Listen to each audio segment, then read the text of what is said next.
시청자 여러분 안녕하십니까. 이제 2월 11일 목요일이 되겠습니다. 오늘이 음력으로 숫달 금음날이라고 하잖아요. 이제 내일이 명절이 되겠습니다. 설날인데요. 시청자 여러분들께서 즐거운 설날 되시고 오늘 하루 또 이 어렵게 귀향하시는 우리 시청자 여러분들, 국민 여러분들 편안하게 안전하게 잘 다녀오시길 바라겠습니다. 그리고 이제 정말로 이제 음력설까지 다 맞이했기 때문에 진정으로 2021년이 됐습니다. 그래서 금년 한 해 동안 이제 고생 많이 하셨고요. 신년 그러니까 음력으로 명절 세고 나서 또 한번 새해 각오를 다지하시면서 이 멋지게 새로운 한 해를 잘 설계하시기를 바라마지 않습니다. 그런데요, 오늘 이 시간에 말씀드릴 말씀은 뭐냐면 이 변이 바이러스가 이 세계적으로 지금 굉장히 확산 추세에 있다. 그리고 김명수, 김은경 블랙리스트, 그다음에 백운규 이 원전 사건, 갈수록 많은 의혹들이 제기되고 있고요. 특히 김명수 사퇴 압박이 굉장히 강화되고 있습니다. 이러한 뉴스를 가지고 여러분들께 분석해 드리도록 하겠습니다. 이 한마디로 말해서 영국에서 시작한 이 변이 바이러스, 브라질, 남아공 이런 데서도 이제 변이 바이러스가 나온다는 거 여러분들 잘 아시죠?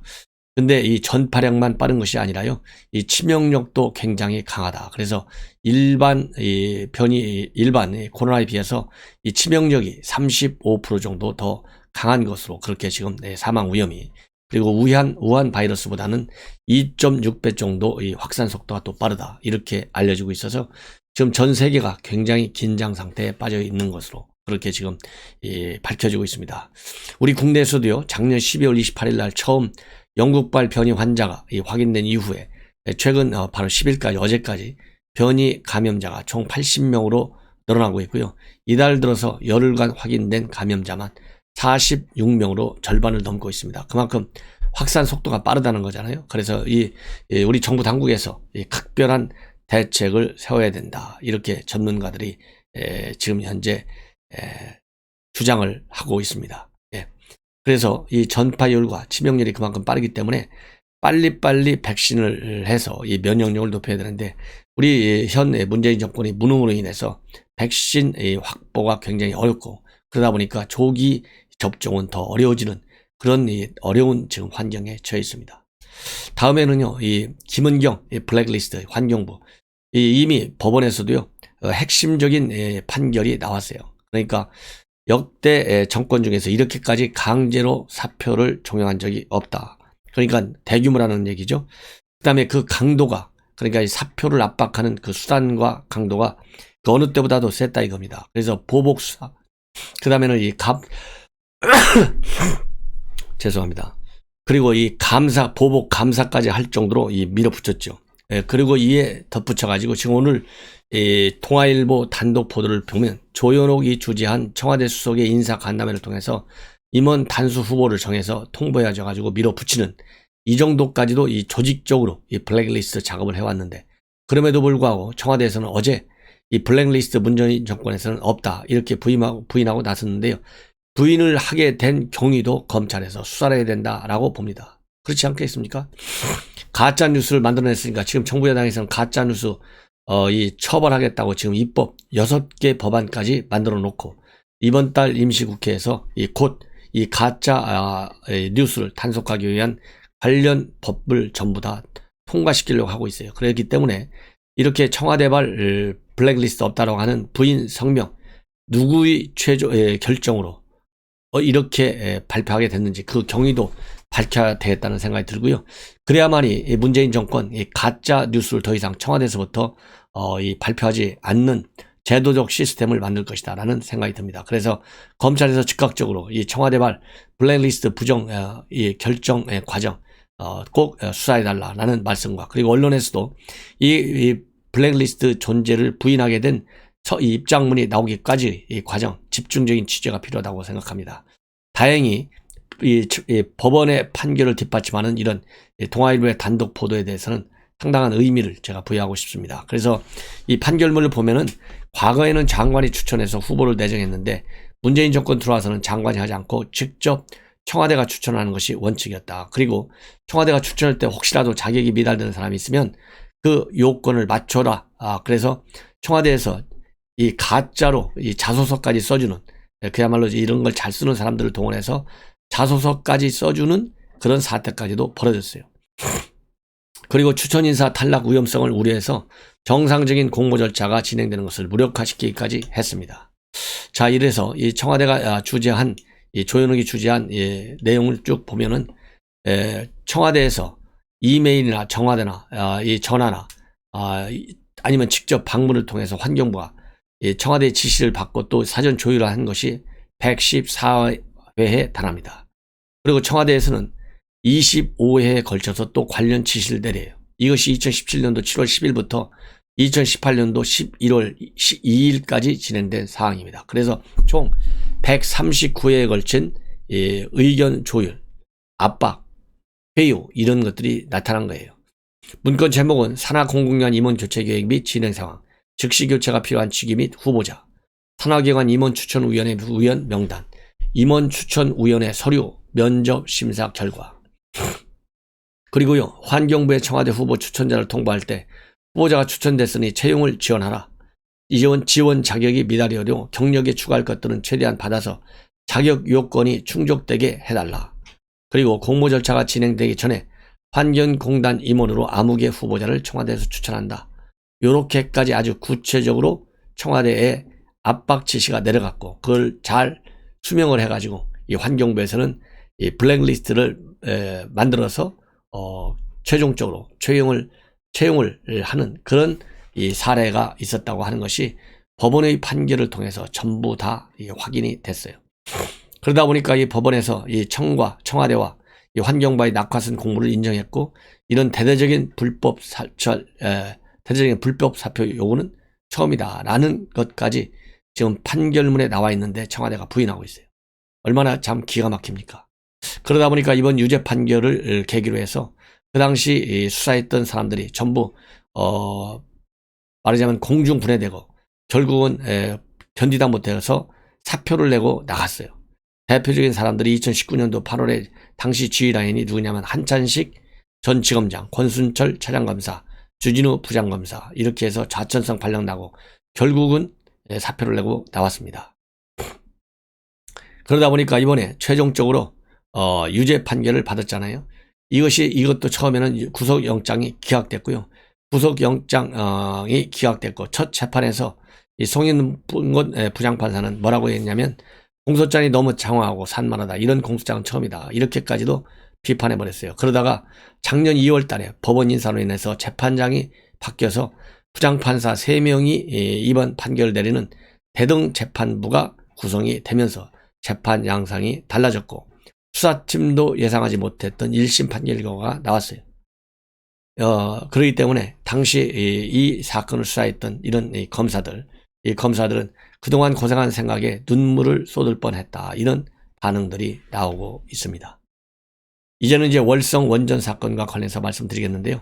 여러분들께 이미 말씀을 드린 대로 월성 원전 경제성을 낮추기 위해서 백운규, 최이봉 직접적으로 개입했다는 내용들을 관련 공무원들의 진술을 통해서 검찰이 전부 확보했습니다.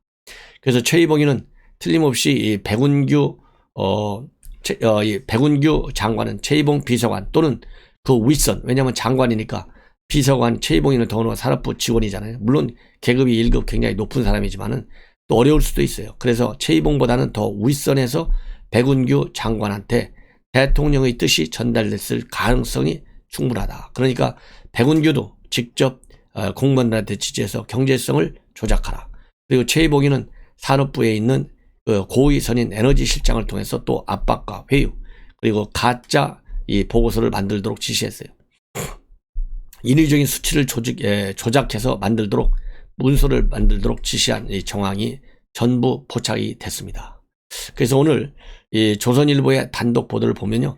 백운규 장관이 월성 가동된 적자가 난다. 이렇게 거짓 문서를 쓰도록 지시했다라는 이 보도가 나오고 있습니다. 이것이 2018년도 말하자면 4월 한참 한수원과 산업부 간에 월성 1호기 가동 중단 작업이 진행될 때 이러한 지시가 내려갔어요.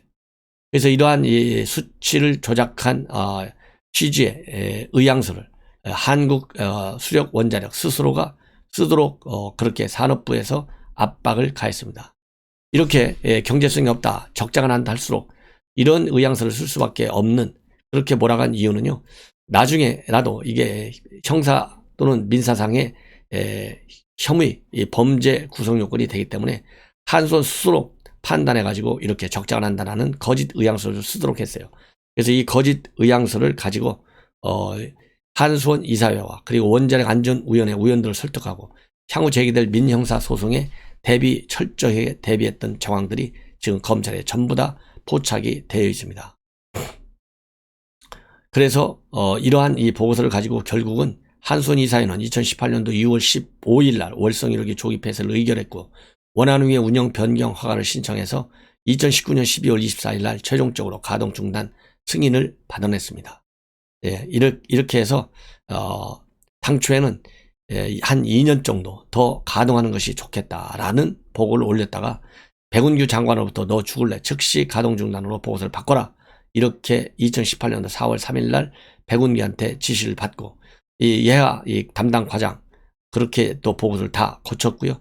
이 회계 법인에서도 월성 1호기 조기 폐쇄 맞춤형 경제성 평가 결과를 2018년 6월 11일에 발표하게 되는 그런 상황까지 번졌습니다. 그래서 이 월성 1호기 최종적으로 경제성 낮추라는 압박을 받은 회계 법인도 막판까지는 버텼지만은 수치 조작에 더 이상 버틸 수가 없어갖고 결국은 2018년 5월 7일 날 최초 보고서에서는 원전 이용률이 70%다. 그래서 계속 가동될 때 1778억 이득이 난다. 이런 보고서를 내었지만요.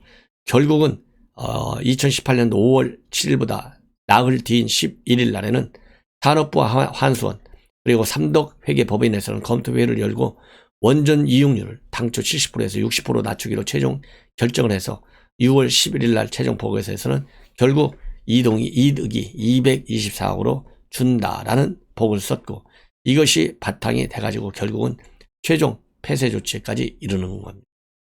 자, 이렇게 되면 결국은 최이봉, 백운규 구속돼야 되잖아요. 근데 백운규 장관은 일단 한번 구속영장이 기각됐어요. 그렇지만은 검찰에서는 이렇게 중요한 증거들을 다 가지고 있기 때문에 최이봉이를 조기에 소환 조사해가지고 최이봉과 그 다음에 백운규 동시에 구속영장을 청구하겠다는 그런 비장의 카드를 갖고 있는 것으로 지금 알려지고 있습니다. 이제는 임성근 부장판사와 관련된 얘기, 김명수 얘기를 좀 하겠습니다. 현재 임성근 부장판사의 탄핵 변호를 돕겠다는 변호인은 이미 80명을 넘어서서 100명을 향해서 달리고 가고 있는데요. 이 정도의 메모드급 변호인단이 구성되는 것은 2017년도 이 박근혜 탄핵 사건 때 변호인단 규모 122명과 맞먹는 규모가 될 것이다. 그렇게 지금 전망이 나오고 있고요. 이석연 전 법제처장과 정진경, 차기환 변호사도 참여할 예정이라 이렇게 알려지고 있고요. 연령대도 80대 변호사부터 30대 변호사에 이르기까지 다양하다. 예. 그리고 대부분이 임성근 부장판사는 인연이 없지만 김명수 대법원장이 이런 이 사태 더 이상 용납할 수 없기 때문에 힘을 보태기 위해서 참여한다. 그렇게 지금 알려지고 있고요. 현재 임 부장판사는 변호인단 구성에는 직접 관여하지 않고 개별적으로 탄핵 소추안에 대해서 헌재 제출할 반박 답변서를 준비하고 있는 것으로 그렇게 알려지고 있습니다. 자, 그리고요, 이 김명수와 서울법대 동기, 서울법대 77학번인데요, 77학번인데, 이 동기들이 일제히 나서서 지금 카톡방에서 난리가 났다고 합니다. 그래서 이 카톡방 77학번 동기들 126명이 모여 있다고 그래요. 그런데 이 77학번 동기들이 총 140명이 되는 180명이 되는데요. 180명 중에 140명이 사법시험에 합격해서 그만큼 법조인이 많다고 그래요. 그래서 지금 현재 김명수를 제명시키자라는 지금 제안까지 카톡방에 나돌고 있고요. 그리고 참고적으로 이 77학번 중에서 좀 유명세를 날리는 법조인들 민중기 중앙지법원장, 최완주 원로법관, 권순일 전 대법관 이런 사람들이 77학번이고 최동욱, 이인규 이런 사람들, 한인섭 이런 사람들도 77학번이라고 하는 거 보니까 77학번 법대생들 이 법조계 요직들을 차지한 것 같습니다. 그래서 이 사퇴 요구가 이제는 동기들 입에서까지도 나오고 있다. 그래서 연수원 이제 동기들은 이미 성명을 발표하지 않습니까? 그런데 법대 동기들은 이제 카톡방에서 불이 났습니다. 그래서 빨리 사퇴하라 이렇게 촉구하는 내용까지 나오고 제명 조치까지 해야 된다는 얘기가 나오는 걸 보면 이제 김명수의 운명은 더 가까이 끊어지는 것이 아니냐, 이런 생각이 듭니다. 예. 자, 그리고 말이죠. 지금 현재 전작권 전환, 굉장히 큰 이슈죠. 왜냐하면 문재인은 대통령은 전작권을 반드시 임기 내 회수해 오겠다, 전환해 오겠다. 여기에 앞장선 사람이 서욱 국방장관이에요. 그래서 저는 지금 미국 내 지금 분위기는 굉장히 심각합니다. 북한이 핵미사일을 전혀 포기하지 않고 있고, 이번 당 대회를 통해서 얼마나 또 새로운 신무기들, 첨단 무기들을 개발하고 있는지, 핵미사일이 고도화되고 있는지 우리가 충분히 알지 않습니까?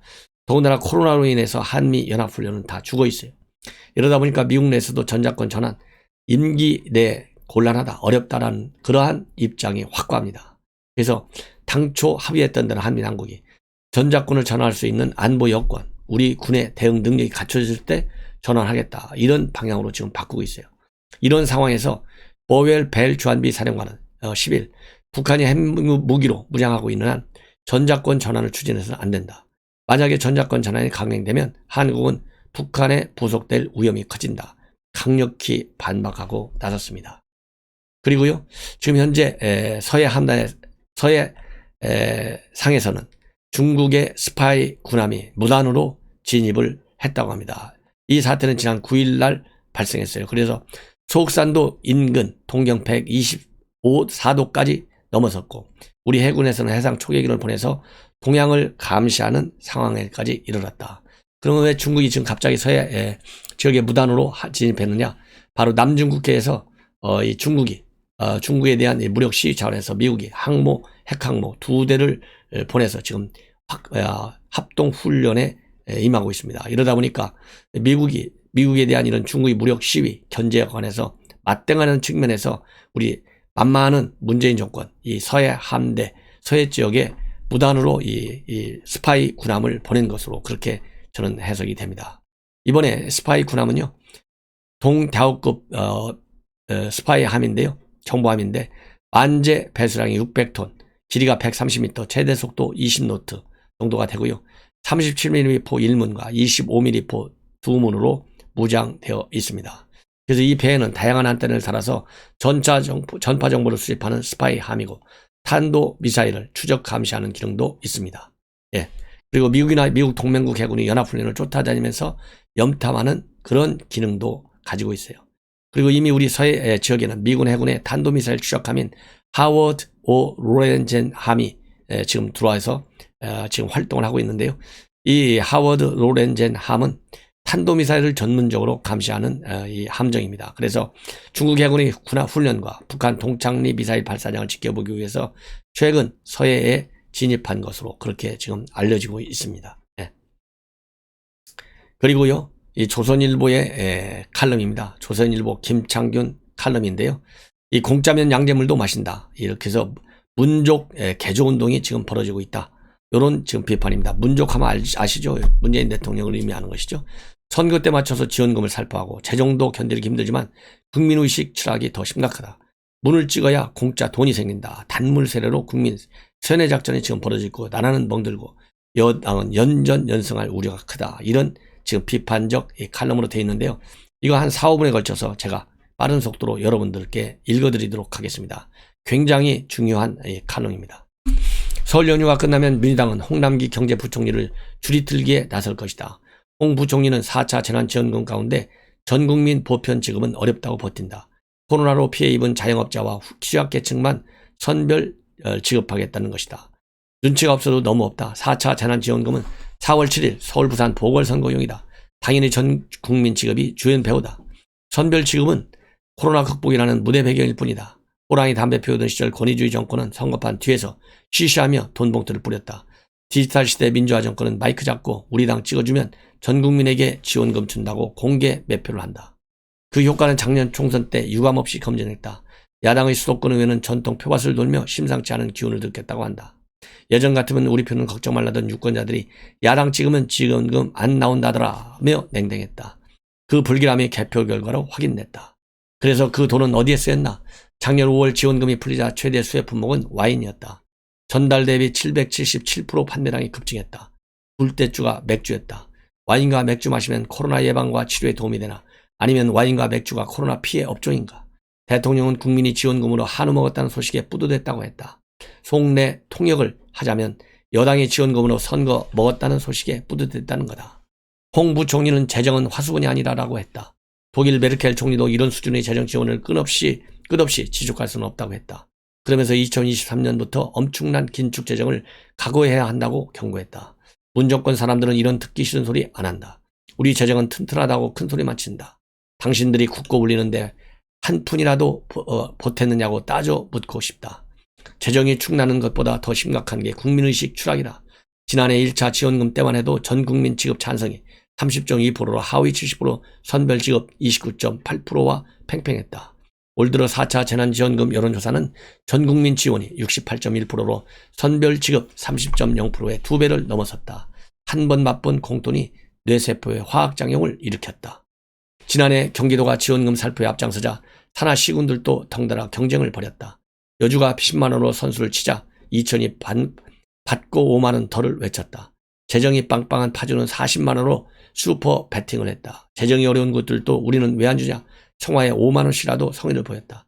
끝까지 버티던 남양주마저 손들면서 31개 시군이 전부 주머니를 털었다.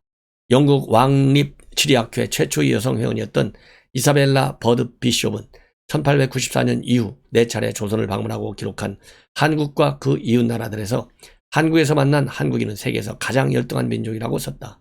그러나 시베리아와 만주에서 만난 한국인은 농장 경영과 유통업에서 중국인을 압도했다고 했다. 그래서 한국에서 만난 한국인의 노예근성과 나태함은 나라의 생명을 빼앗아 빨아먹은 무능하고 부패한 정부 탓이라고 결론을 내린다. 좋은 정부만 만나면 한국인은 길이 행복하고 번영할 민족이 될 것이라고 축복했다. 1971년 전국 3만 5천 개 자치마을에 시멘트 300부대씩 나눠준 것이 새마을운동의 시작이다. 1만 7천여 곳은 제대로 썼고 1만 7천여 곳은 흐지무지 낭비했다. 박정희 대통령은 제대로 쓴 절반에게만 시멘트와 철근을 추가 지원하라고 했다. 여당은 선거 망칠 일이 있냐며 반대했지만 대통령은 밀어붙였다. 탈락 마을들이 분발하면서 우리라도 잘 살아보세요. 운동은 본궤도에 오른다. 새마을운동의 성공 비결은 스스로 돕는다를 좁는다는 계획의식이었다. 그로부터 반세기가 흘러 문재인 정권도 국민의식을 바꾸고 있다. 선거 때마다 우리 당 찍어주면 돈 봉투 준다고 한다. 대통령 주머니에서 세뱃돈 꺼내듯 생색내지만 모두 국민이 갚아야 할 돈이다. 당장 필요하지도 않은 돈을 안기면서 와인, 소고기 사 먹으란다. 돈 쓰실 일 없느냐고 꼬드기는 대출 부르고 수법 그대로다. 한 번 맛본 단물의 유혹은 무섭다. 문재인 당 찍어야 공짜 돈 생긴다는 세뇌가 먹혀들고 있다. 국민들은 자신과 자손의 미래가 축나는 줄도 모르고 공돈을 들이켠다. 공짜라면 양잿물도 마신다는 옛말 그대로다. 그렇게 국가와 국민들이 멍들어도 정권의 선거 승리는 계속된다. 문족 개조운동 만만세다. 얼마나 심각한 상황입니까? 시청자 여러분. 우리가 정신 바짝 차려야 되겠고요. 그런 의미에서 시청자 여러분들께서 조놓기는 안보정론 시청 많이 해주시고 빨간색 구독 버튼도 눌러주시고요. 다 보신 다음에 SNS를 통해서 공유해 주시면 대단히 고맙겠습니다. 그럼 아무쪼록 오늘 귀향 잘 하시고요. 잘 다녀오시고 그리고 서울에 계신 우리 시청자 여러분들도 아주 행복한 설날 맞이하시기를 당부드립니다. 대단히 고맙습니다.